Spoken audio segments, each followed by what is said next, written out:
अस्सलाम वालेकुम। Class 11 biology से हम चैप्टर नंबर 2 जो कि है बायोलॉजिकल मॉलिक्यूल, इसको हम बायोकेमिस्ट्री भी कह सकते हैं, इसको स्टार्ट करने जा रहे हैं।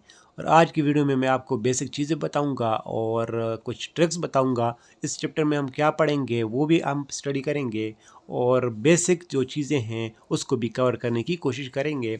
सबसे पहले हैं, आपको पता है कि बायोलॉजिकल ऑर्गेनाइजेशन के बारे में आपने सुना होगा कि सब एटॉमिक पार्टिकल प्रोटॉन, इलेक्ट्रॉन और न्यूट्रॉन इकट्ठे हो जाते, एटम बनाते हैं। वो जब इकट्ठे हो जाते हैं तो मुख्तलिफ़ किस्म के मालिक्यूल बनाते हैं। वो जब इकट्ठे हो जाते हैं फिर ऑर्गेनेलिज है, सेल लेवल है, टिशू, ऑर्गन, सिस्टम और फिर ऑर्गेनिज्म बन जाता है। क्लास 11 के जो चैप्टर नंबर 1 है वो ऑर्गेनेलिज और सेल की रिलेटेड है, यानी ऑर्गेनेल लेवल उसमें हम स्टडी की है और सेल लेवल जिसको हम cell structure and function chapter कहते हैं, या इसको हम सेल बायोलॉजी कहते हैं।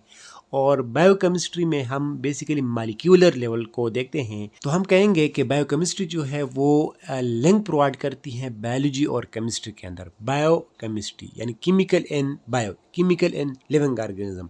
और केमिकल कौन से मालिक्यूल आपको पता है वो केमिस्ट्री का हिस्सा है। तो वो कौन कौन से मालिक्यूल हैं, किस तरह उसके अंदर बॉन्ड बनते हैं, किस तरह वो बनते हैं, किस तरह वो टूटते हैं, किस तरह वो लिविंग ऑर्गेनिज्म के अंदर हेल्प करते हैं, इस स्टडी को हम बायोकेमिस्ट्री कहते हैं। तो अगर मैं आपको अभी से थोड़ा आइडिया दूं सिंपल वर्ड में, study of chemical present in living organism is called biochemistry. यानी लिविंग ऑर्गेनिज्म के अंदर जो केमिकल मौजूद है उनकी स्टडी को हम बायोकेमिस्ट्री कहते हैं। मजीद इस पॉइंट को डिस्कस करते हैं। आपको पता है कि जब एलिमेंट्स कंबाइन होते हैं तो इससे मालिक्यूल बनते हैं। और एलिमेंट्स की तादाद आपने बार बार सुना होगा, पढ़ा होगा, वो है 118। इन 118 में 16 एलिमेंट्स ऐसे हैं जो कि लिविंग ऑर्गेनिज्म के बॉडी में पाए जाते हैं। और उन 16 एलिमेंट्स को हम बायो एलिमेंट्स कहते हैं, यानी ऐसे एलिमेंट जो बायो यानी लाइफ लिविंग ऑर्गेनिज्म के अंदर ही मौजूद हों। तो लिहाजा जब बायो एलिमेंट्स कंबाइन होंगे तो इससे बायो मालिक्यूल बनेंगे या बायोलॉजिकल मालिक्यूल बनेंगे। अगर बायो एलिमेंट की मैं आपके लिए लिस्ट बनाऊं तो वो आप देख सकते हैं, ये है oxygen, carbon, hydrogen, nitrogen, calcium, phosphorus और आखिरी जिंक तक है। इसमें ये जो सबसे पहले 6 है ये बहुत ज़्यादा पाए जाते हैं, इसको हम मेजर बायो एलिमेंट कहते हैं, जो कि 99% लिविंग ऑर्गेनिज्म के अंदर मौजूद होते हैं। इसके अलावा जो आखिरी 10 एलिमेंट है ये लिविंग ऑर्गेनिज्म के अंदर मौजूद होते हैं लेकिन बहुत कम मकदार में है, लेकिन मौजूद तो है, इसलिए ये भी बायो एलिमेंट है। और इसको हम कहेंगे माइनर बायो एलिमेंट, और जो कि है 1%। तो ये है बायो एलिमेंट। जब ये डिफरेंट नंबर में डिफरेंट सीक्वेंस में कंबाइन होंगे तो इससे बायोमालिक्यूल बनेंगे। और वो बायोमालिक्यूल मेनली ये है वाटर, कार्बोहाइड्रेट्स, प्रोटीन, लिपिड्स और न्यूक्लिक एसिड। आप देख सकते हैं वाटर के अंदर हाइड्रोजन है और ऑक्सीजन है, वही बायो एलिमेंट है, मेजर बायो एलिमेंट है। कार्बोहाइड्रेट्स कार्बन, हाइड्रोजन और ऑक्सीजन से बना होगा।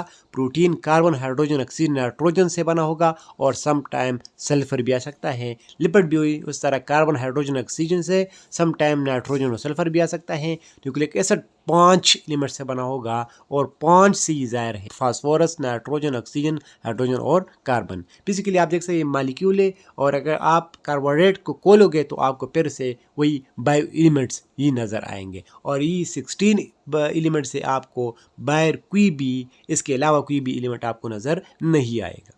अच्छा, इस एक और कॉन्सेप्ट को आप समझ लें, इनऑर्गेनिक और ऑर्गेनिक। ये जो 5 बायोलॉजिकल मॉलिक्यूल है, इसमें जो वाटर है वो इनऑर्गेनिक है, और इसके अलावा ये carbohydrates, protein, lipid, nucleic acid organic है। इसका क्या मतलब है, ऐसा मॉलिक्यूल जिसके अंदर कार्बन हाइड्रोजन दोनों हो उसको हम ऑर्गेनिक कंसिडर करेंगे।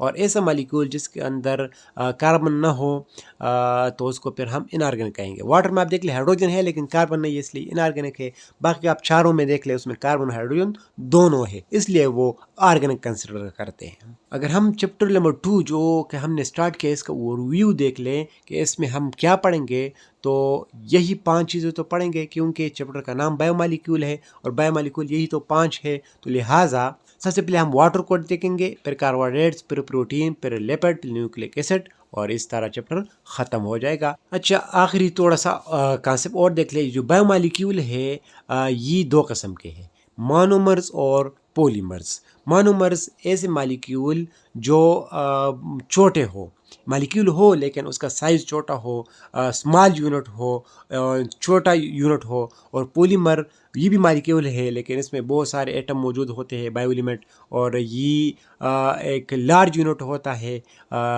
उसको हम पॉलीमर कहते हैं। जैसे कि एक ब्लॉक है और बहुत सारे ब्लॉक इकट्ठे हो जाते हैं तो इससे फिर एक दीवार बन जाता है। इस तरह ये जो ब्लॉक है ये एक मोनोमर है और ये जो दीवार है वो उस मोनोमर का पॉलीमर है। अभी जो मैंने आपको बायोलॉजिकल मॉलिक्यूल लिखे थे 5, उसमें वाटर जो है वो मोनोमर में भी आप कंसिडर कर सकते हैं, पॉलीमर में भी, क्योंकि उसके में 3 ही एलिमेंट है।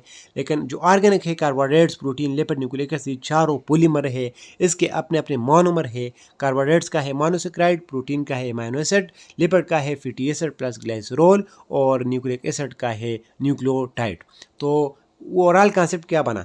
सबसे पहले बायो एलिमेंट्स इकट्ठे हो जाएंगे, उससे छोटा बायो मॉलिक्यूल बनेगा, ये उसको हम कहेंगे मोनोमर। जब बहुत सारे मोनोमर इकट्ठे हो जाएंगे तो उससे बड़ा मॉलिक्यूल बनेगा, उसको हम कहेंगे पॉलीमर।